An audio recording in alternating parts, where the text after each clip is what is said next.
പ്രിയപ്പെട്ട MA Arabic വിദ്യാർത്ഥികളെ, നമ്മൾ കഴിഞ്ഞ ക്ലാസ്സിൽ അൽ അസ്റുൽ ജാഹിലിയു, അതുപോലെ അൽ അസ്റുൽ ഇസ്ലാമിയു, അൽ അസ്റുൽ ഉമവിയു ഇതൊക്കെ പറഞ്ഞു. ഇനി അൽ അസ്റുൽ അബ്ബാസിയു.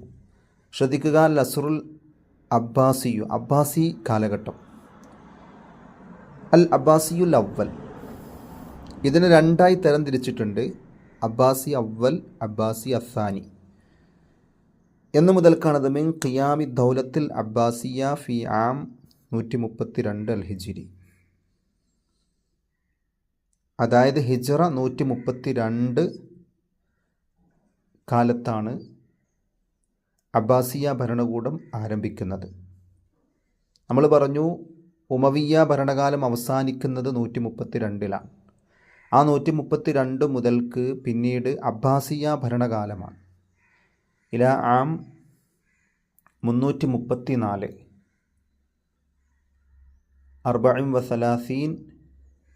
333 അതായത് 334 വരെ അൽ ഹിജിരി.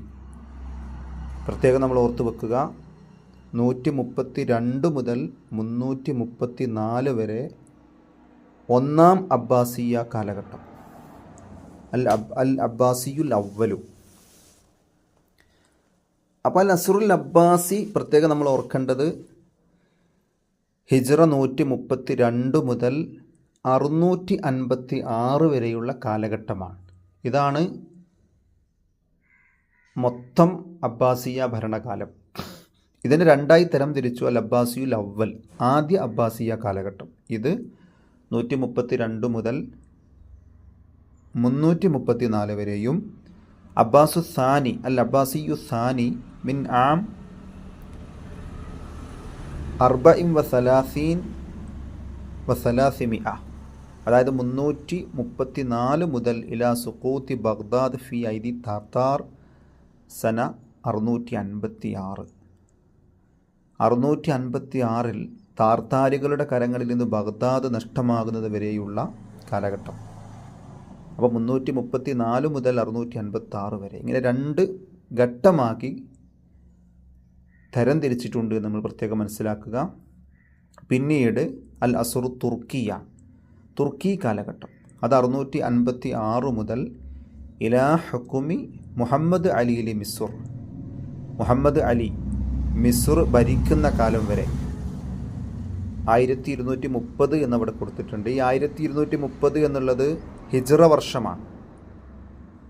അതായത് 656 മുതൽ 1230 വരെ. അല്ലെങ്കിൽ മറ്റൊരർത്ഥത്തിൽ പറയാം, ഔ ഇലാ നുസൂലിൽ ഫിറൻസിയീൻ ബി മിസ്ര, ഫ്രഞ്ചുകാർ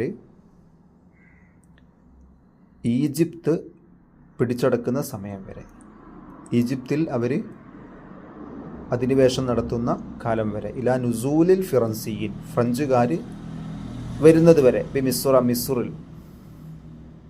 അതെന്നാണ് 1798. അത് അവിടെ കാണാൻ മീലാദിയ, മീമിട്ടിട്ടുണ്ട്. മീലാദിയ എന്നാണ് ഉദ്ദേശിക്കുന്നത്. അത് ക്രിസ്തുവർഷമാണ്. അപ്പോൾ നമ്മൾ പ്രത്യേകം ഓർക്കുക, 656 മുതൽ 1230 വരെയുള്ള ഹിജ്റ വർഷം. ഇതാണ് അസ്റു തുർക്കി.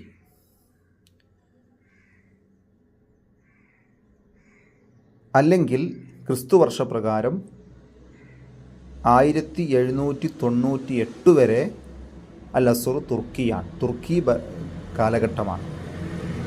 ഈ തുർക്കി കാലഘട്ടം വീണ്ടും രണ്ടാക്കി തരംതിരിച്ചിരിക്കുന്നു. ഒന്ന് അസ്റുൽ മമാലിക്, അസ്റുൽ ഉസ്മാനിയീൻ. മമാലിക് അതായത് ഇവരെ തന്നെ രണ്ട് വിഭാഗമാക്കിയിട്ടുണ്ട്. മമാലിക് രാജാക്കന്മാരുടെ കാലഘട്ടം, അതുപോലെ ഉസ്മാനിയീൻ ഒട്ടോമൻ സാമ്രാജ്യം. അൽ ഉസ്മാനിയീൻ എന്ന് പറഞ്ഞാൽ ഒട്ടോമനാണ്. ഇങ്ങനെ രണ്ടാക്കി തുർക്കികളെ തരംതിരിച്ചിട്ടുണ്ട്. പിന്നീട് നമ്മൾ മനസ്സിലാക്കേണ്ടത് അൽ അസ്റുൽ ഹദീസാണ്. നമ്മളൊക്കെ അസ്റുൽ ഹദീസ് എന്ന് പറയുന്നത് ശരിക്ക് എന്ന് മുതൽക്കാണ് 1798 മുതൽക്ക്, അഥവാ മീലാദിയ ക്രിസ്തുവർഷം, ഇലാ യൗമിന ഹാദ, ഈ കാലഘട്ടം വരെ. അപ്പോൾ നമ്മളിപ്പോൾ അസ്റുൽ ഹദീസിൻ്റെ സാഹിത്യം അദബുൽ അസുരുൽ ഹദീസ് എന്ന് പറയുമ്പോൾ നമ്മൾ ശ്രദ്ധിക്കാതെ എന്ന് മുതൽക്കാണ് 1798 മുതൽക്ക് ഈ കാലഘട്ടം വരെയുള്ള സാഹിത്യങ്ങൾക്കാണ് എന്ത് പറയുന്നത്, അസ്റുൽ ഹദീസ് എന്ന് പറയുന്നത്. അപ്പോൾ അസ്റുൽ ഹദീസ് ആരംഭിക്കുന്നത് 1798 നമ്മൾ മനസ്സിലാക്കുക. മനസ്സിലായി എന്ന് കരുതുന്നു. ഇൻഷാ അല്ലാഹ്.